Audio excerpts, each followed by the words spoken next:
Here we are. We're live. What is that sound? It sounds like there's a cat in the background in your office. There's nothing going on here. All right. Maybe there's a cat outside your house. Uh-oh. And they want money. Yes, don't we all? Don't we all?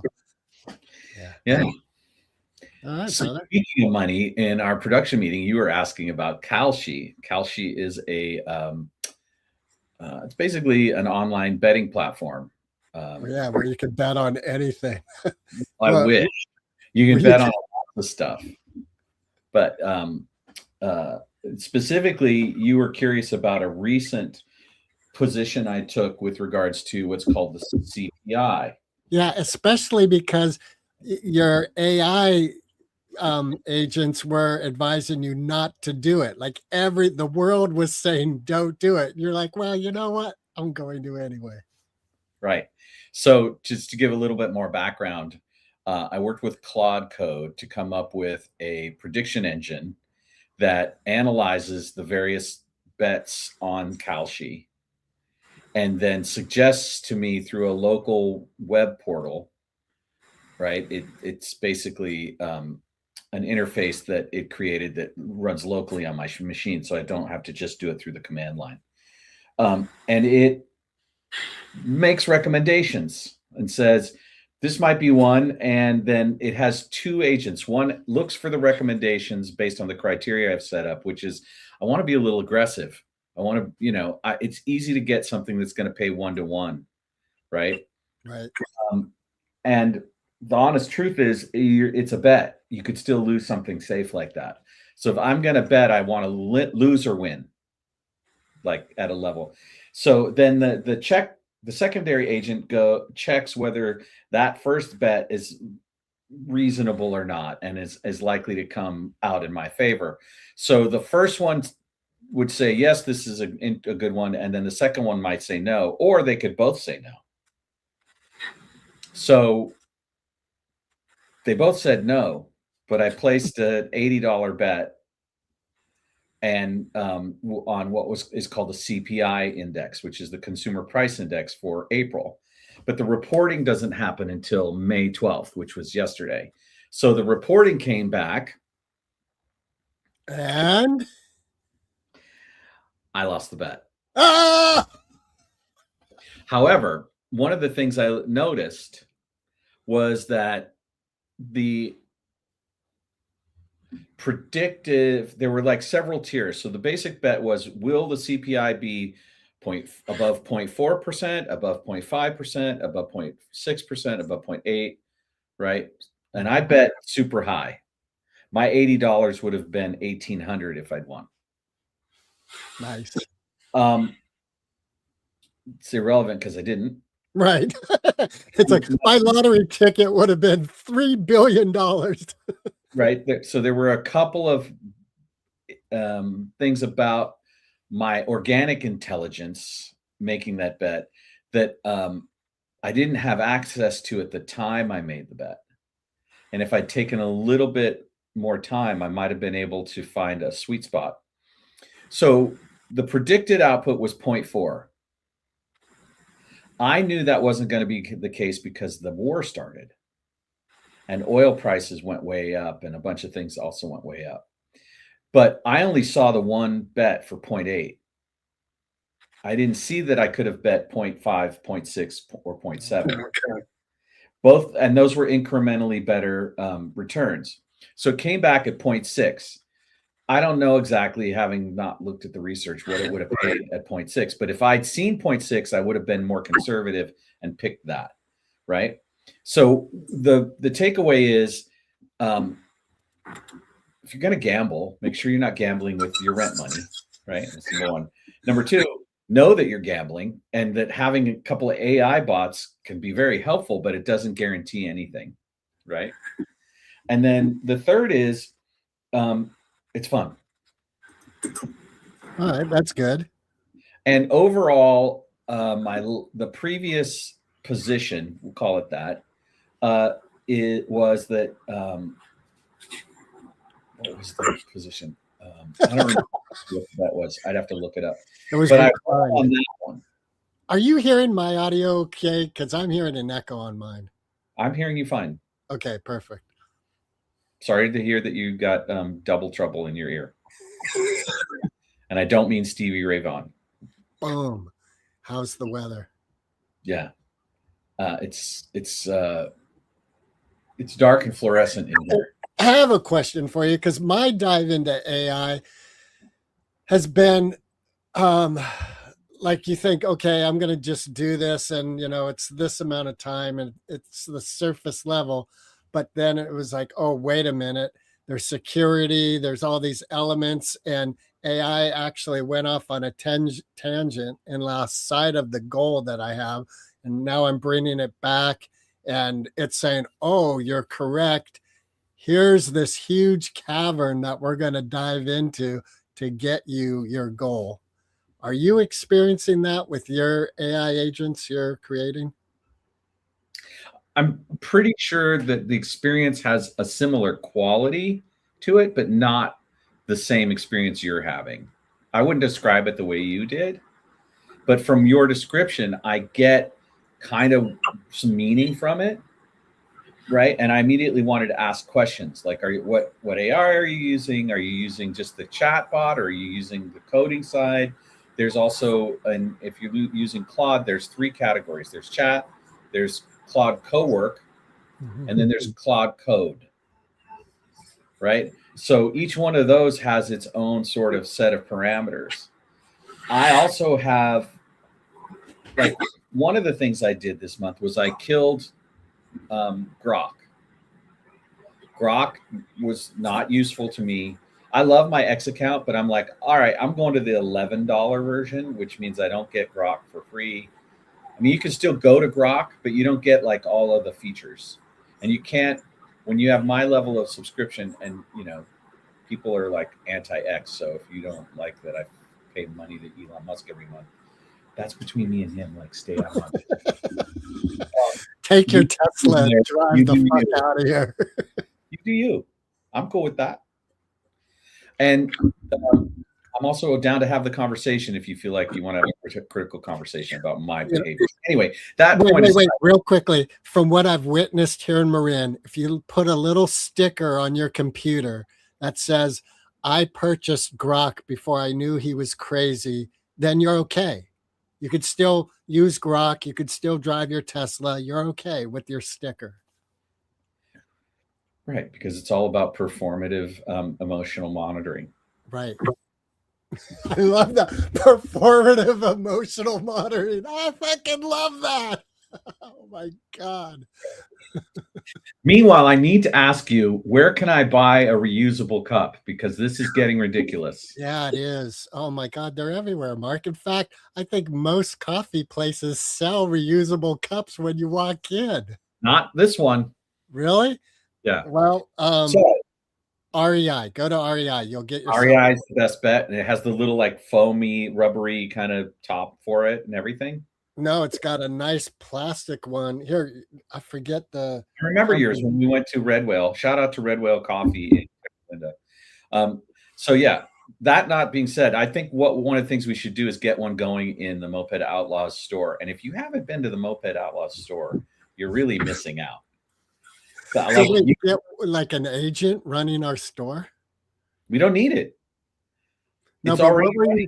You said get one into our Moped Outlaws store. Get one what? Get a cup. Right. Because we have coffee mugs, but I don't think we have the reusable mugs. Right. Travel mugs. Yes. Anyway, so back to what I was saying about AI. That I've got my favorite friends now, if you will, my favorite robots, right? Mm-hmm. So Grok's out. Grok didn't seem, and I really like the Gemini because it's Google and it has a kind of professorial kind of vibe to it, right? Like it feels like an intelligent professor to me. And so that's where I go when I want like data and reports and information. And then when I'm trying to code or build something, I go to Claude. Um, and then ChatGPT a long time ago, meaning I know in AI years, it's like only a little while, but back in September, That's ages ago. That's like right? a decade ago. I did the thing when it first said, "Hey, I can learn about you and I can reply to you through the way that you tell me you want me to reply to you." I set up ChatGPT with four of my most favorite thinkers, right? Carl Jung, Chogyam Trungpa, Marcus Aurelius, and the Be Here Now guy, Eckhart Tolle. And I said, when you reply to me, consider these thinkers, right? And so often it'll pop like a little thing that says Eckhart Tolle said this, or Trungpa would have said that. So there's a kind of voice to it. Our conversations have a philosophical bent to it. Um, And there's more to the story, but go ahead. all right. Well, what I appreciate and what I found to be true with the people I know who use AI regularly, as and it's now a tool in their toolkit, myself included, and I hear you saying it, is it's good to use two sources. That's for optimum output. And I use Claude and ChatGPT. So And you like cross check each other? Is that what you do? right, right. And what I do, like I've noticed that Claude's visual output, like if I want a PDF report or something in that nature, it's a it's a far more professional visual output of something. Yeah. And I ChatGPT is really good with the checks and balances realm of security and where there might be holes in programming. Okay. I'm not sure what you mean. So, for instance, I created this WordPress plugin that's just a quote randomizer. And I used Claude, but then ChatGPT was good for showing, okay, wait, you're using this call, and that's sort of an open call that's out there in the world. It's Right. an It's an easy all backdoor to find. I get it. And so ChatGPT added a little layer of security. Right. Got it. Well, then what I did is I took that information back to Claude and said, hey, what about this? And went, oh, you're right. Good catch. Let me See, rewrite that's this. the thing we forget is that if we don't know what we're doing, we don't know when it's leaving us our ass in the breeze, so to speak. Right. Exactly. Yeah. So there's a layer deeper that happened just in the last 2 days for me that's personal. And basically, I'd been since September really going, how can I make the most of this in terms of creating more clients in my coaching practice? And that goes back to 2024 when I took a writing class with this guy to teach me to write better, ostensibly to create an automated outreach. Well, not automated, but a manual outreach, but followed a consistent three message pattern to my contacts. And then in 2025, I hired a company that showed me how to automate that to try to get a group coaching offer going. And so I learned this tech stack to have my LinkedIn contacts be generated automatically with these repetitive messages. And what I found was it was very low. It didn't get me a lot more clients, although it did really move my contacts up. I've got a lot more contacts, but it wasn't artificial in the sense that they actually, oh God, I'm so Yeah. boring. He got up and walked away. No, Anyway, I'm here. I'm here. My window was open. I realized that was creating background noise with this stream. got it. So I did this automated version in 2025. and it got less and less responsive. And then I doubled down in January and got Claude Code to try to even refine that even more, right? And so I was noticing diminishing returns because of the automated nature of the communication and the way the syntax was written. I also in January started generating content, right? And there were two ways I generated it. One was I wrote some stuff that was a narrative, and then I used Notebook LM to create slideshows from that. That process I still like. I haven't done it because I'm on a different approach right this moment, but I may use it again. But what I found out was I had gone into the AI impersonal hole. Like the stuff I was sending out wasn't resonating, and it wasn't resonating for lots of different reasons. But I went to a meeting on Monday with another service provider that was one of these things like, we'll guarantee you a bunch of new client calls every month, and if it doesn't work, if you don't make the money back, we'll refund your money. So I'm in this call with the guy, and he's way above average in most of the sales calls I get, because these people they want to sell you, and they'll tell you anything about your LinkedIn or whatever. This guy was actually really soulful, and he was like, yeah, this stuff works. We've had really good success. Let's look at your page. And he looked at my page, and he was just like, it's so obviously AI, no wonder you're not getting any results. Was this your LinkedIn page? Yeah. Okay. And he touched something in me that I already knew, but I was desperate to try to see if somehow AI could save me from this, diminishing returns of gaining coaching clients. And could you have an automated process that got you clients, like a conversation out in the world that you don't need to be a part of? Well, the initiatory part of it, I don't need to be a part of, right? That I can get people to a point where they would want to talk to me in person. And so as you know, I have a practice of being willing to be open most of the time. When I'm really triggered. You're a human being. Right. And so he's basically, slicing and dicing my strategy and telling me how fucked up it is. And I'm like, oh, this hurts. And oh, thank you. Right. And he gave me a couple of really good ideas. He sent me a follow-up email. They want 16 grand to work with me for 3 months. There's no way I can afford it. I would love to if I had, because it sounds like it would work, right? These guys are smart, and they do this all the time, and they work with, $250,000 a year and more coaches, $100,000 a month coaches, and get them results that obviously are based on real human contact points, not and true marketing, right? Not AI stuff. Anyway, so there I was Monday night, losing sleep, going, oh shit. And I was trying to think of, what am I going to do? What am I going to do? Like, one, I'm embarrassed. Two, I've got to come up with a whole new approach.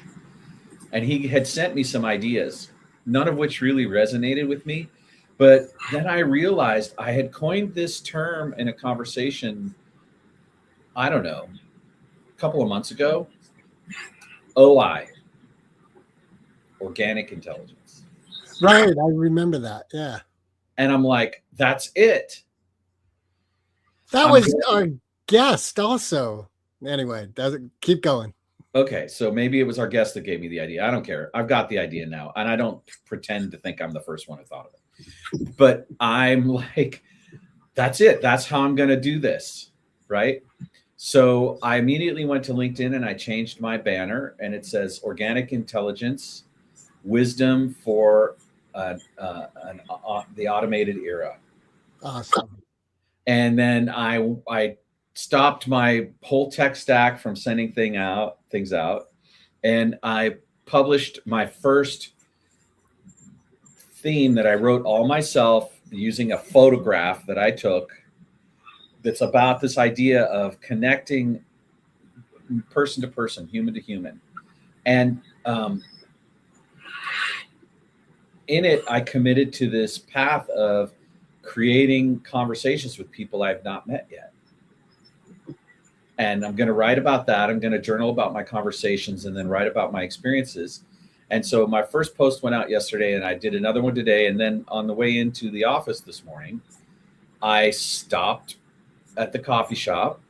And after I put my stuff back in my car, I noticed a woman sitting by herself under a gazebo with her coffee and her phone. And she's our age-ish, maybe 5, 10 years younger. And I walk up to her and I said, "Excuse me." And I started up a conversation with her. And I said, "I just went through this awakening, and I'm committed now to starting conversations with people I don't know out of this core value of creating more human connection and understanding." And we had a beautiful, like 3 or 4 minute conversation. And, one of the things I did was say, I know it's problematic to have a stranger come up to you. I also know it's problematic for you to be a woman and have a man come up to you and that tends to trigger feelings of unsafety and some agenda. And I'm here to tell you that's not what this is about. Right. So that felt really rich. And then she asked me, and I didn't expect this, she asked me some really in-depth questions. She wanted to know more about me. And I was like, oh, I didn't expect that. And I promised myself not to end it with some kind of call to action pitch kind of thing. By the way, if you ever want to coach, have you heard the word of God? So the first experiment was successful. And as you know from our live on Man on the Street type stuff, usually it's like 8 to 1. People don't necessarily want to be approached out of the blue. Now, granted, one of the things I knew was as much as I would love to create social media content by putting my phone down and doing the conversation in front of the phone, that isn't part of the deal. It's not a part of the concept. It's not in alignment with the heart-centered nature of the idea. But what I felt as soon as I committed to the OI concept, and then yesterday writing from my heart and using photography, and then also today writing another from the heart piece, and then having this conversation with this person, how much better I feel about not having any new clients. Yeah. So that joke just did not go. I didn't hear the words. That's why. What is the joke? I said, after doing those 2 organic posts and having the conversation, I felt a lot better about not having any clients. Oh, that is a good joke.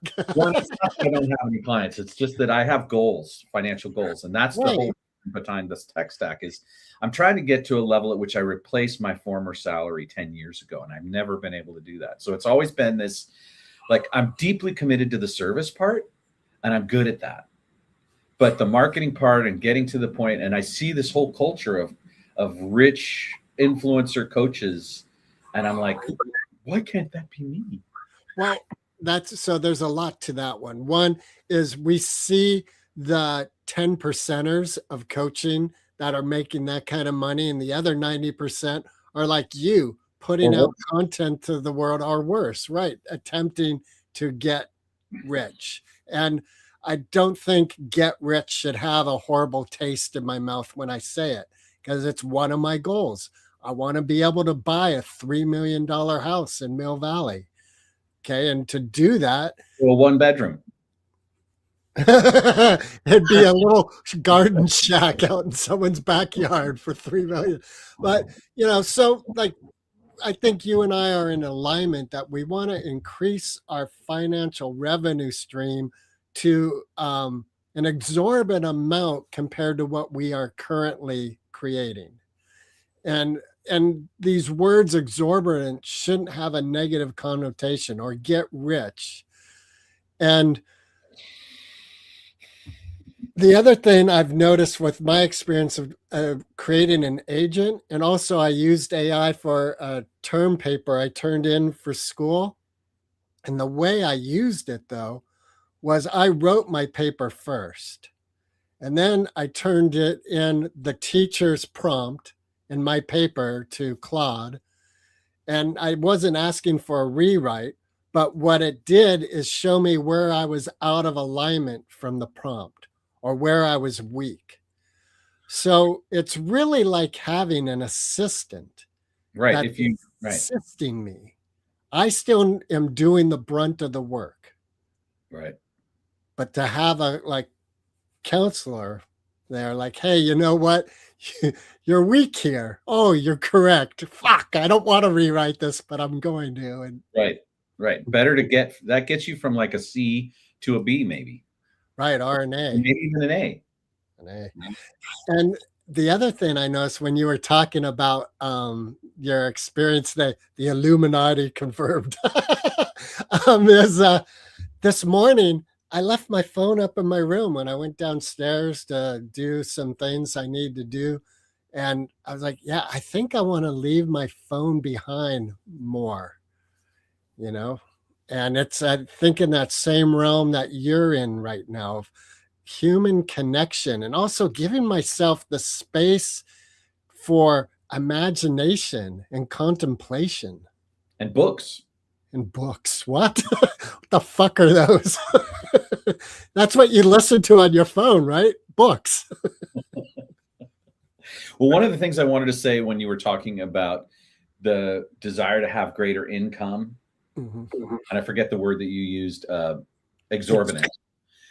Um, we wouldn't need to do this if the economic system wasn't being manipulated by people. And like when you look at the last 20 years of the American economy, the level of inflationary pressure is terrible. And people are struggling because the amount of wages and earnings we get aren't enough to give us the kind of lifestyle that we would like to have. And granted, Americans have an expectation that is higher than most of the world in terms of because we're used to being really, really wealthy by comparison. But we have this expectation because it should be relatively simple to accomplish. But there's a lot of shenanigans going on behind the scenes that are preventing that. And when you look at places like the Netherlands or other what we might call social democracies, they have a great standard of living. People are not worried about losing their health care. They're not worried about not having meaningful work that keeps them in a home and being able to raise a couple of kids, right? Mhm. There's something wrong with the American system right now because it's creating this incredible income gap.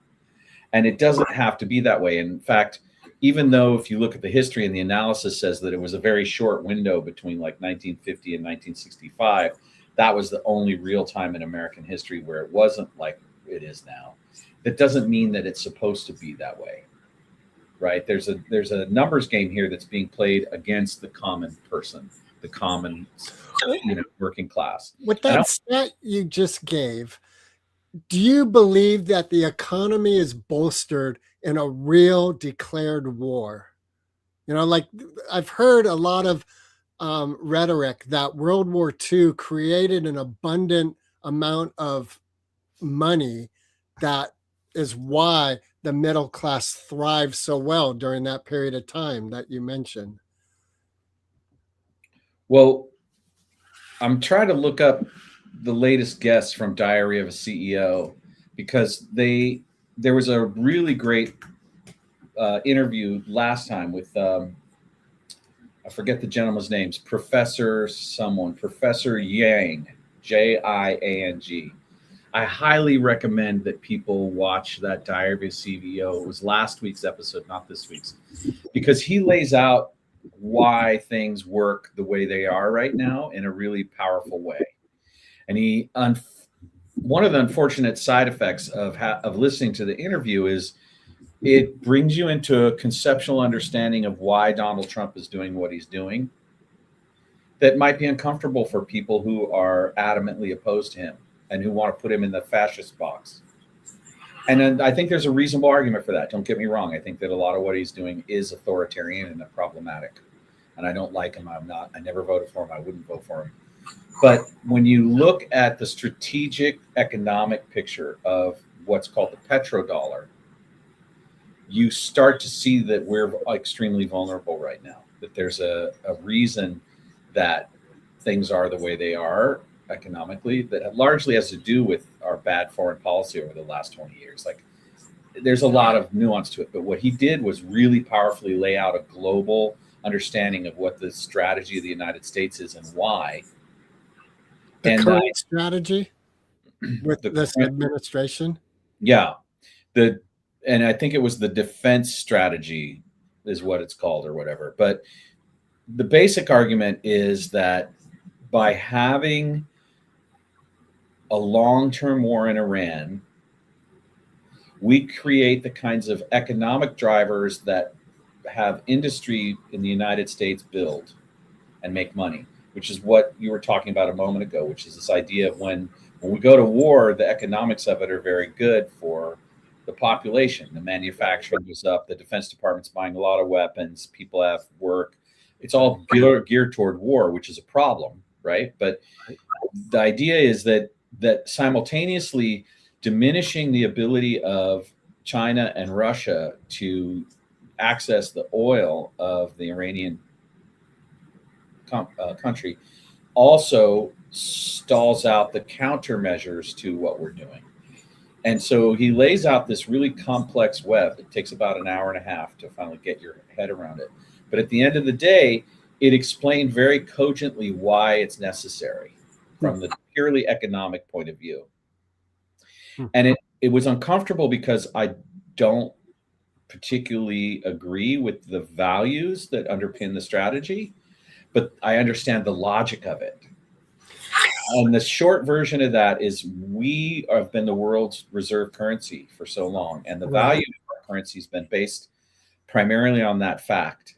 Everybody has to trade in it, and a lot of that is due to the big bulk of that is in oil is traded in that dollar denomination, and we are $37 trillion in debt. And if people stop buying our treasuries and stuff like that, we are going to go down the tubes in a way that nobody's experienced since the Depression of the 1920s. Well, and I think it would be more. I think it would be the end of the United States as a world power. Like the market crash in, what was it, 21? 29. 29. Okay, so United States wasn't hit as a dominant power in the world when that happened. It was more, I think, individuals, the populace of the United States, the common people were hit hard. But the government itself as a entity and power, I think they retained power. I don't think their power was lessened at all. There was a couple things that are important to realize. One is that very soon after that, the president made it illegal to own gold, and then the United States confiscated everybody's gold because the dollar was backed by gold at that point. Right. And they needed to have all of it in order for the dollar to stay stable, right? And they did this thing where we'll pay you $30 an ounce, right? And what worked about that worked for a little while, but then he also started the New Deal, which meant there was this massive investment across the country in things like the dams and the roads, and he put people to work. And that was just enough to keep things going because the government was injecting money into the system. Right. And then we had World War II. Right.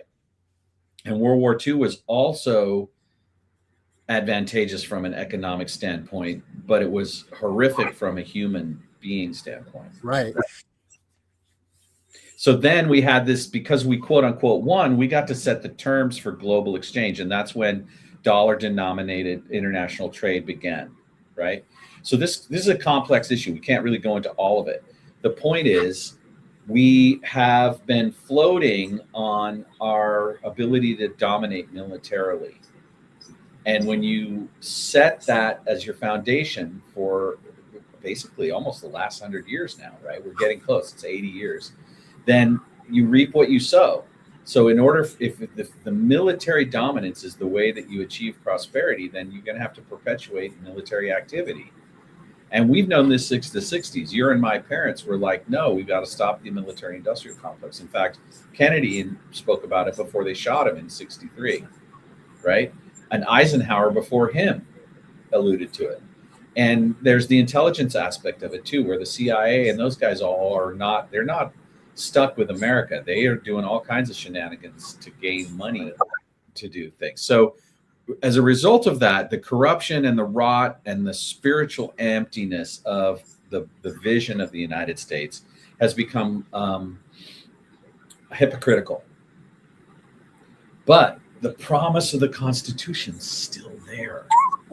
It's still, people think that it would be great if we all had personal liberty and a jury of our peers and freedom to practice religion or freedom from religion, right? All of these innocence until proven guilty, rights of habeas corpus, all of these things are aspirationally important to the whole world, which is why everyone wants to come here.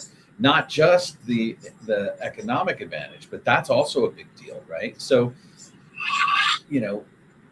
in a really backward way, if you watch the show with Professor Yang, Yeah. Yang, on the Diary of a CEO, he'll paint you one picture that's very, very enlightening.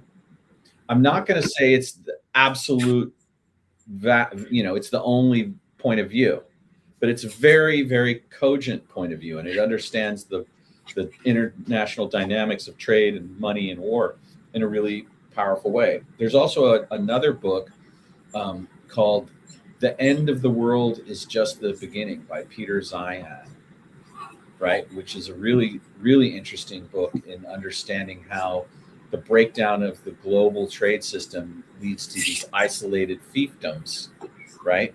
And then Ray Dalio's book, of his latest book, is also. So once you get those two books and this Dr. Zhang's understanding, you can see where the trend line is going, where we're headed. And on many levels, white privilege and Eurocentric human beings living in the United States are served very well by Trump's plans. Our way of life is protected. It's smart in the sense of maintaining our dominance, right? But it lacks kind of the broader spiritual insights that we've achieved over the last 60 years about what it means to be human beings together on the planet working on this issue. And my personal beliefs are, I don't think we have to maintain a war dominator posture in order to thrive. And I think there's a point of reckoning that's been coming for a long time. And in a way, bringing the current presidency up has accelerated that point of reckoning, because we can't hide behind it. Like, it's not that Obama and the other guy that was the last guy, Biden were saints, and they were doing it the right way. They were just covertly doing the same shit in the background while speaking about the core values that are more liberal and more progressive. We haven't really had a progressive president since Carter. So those are my views, and I don't, I'm very opinionated and I like to talk, apparently.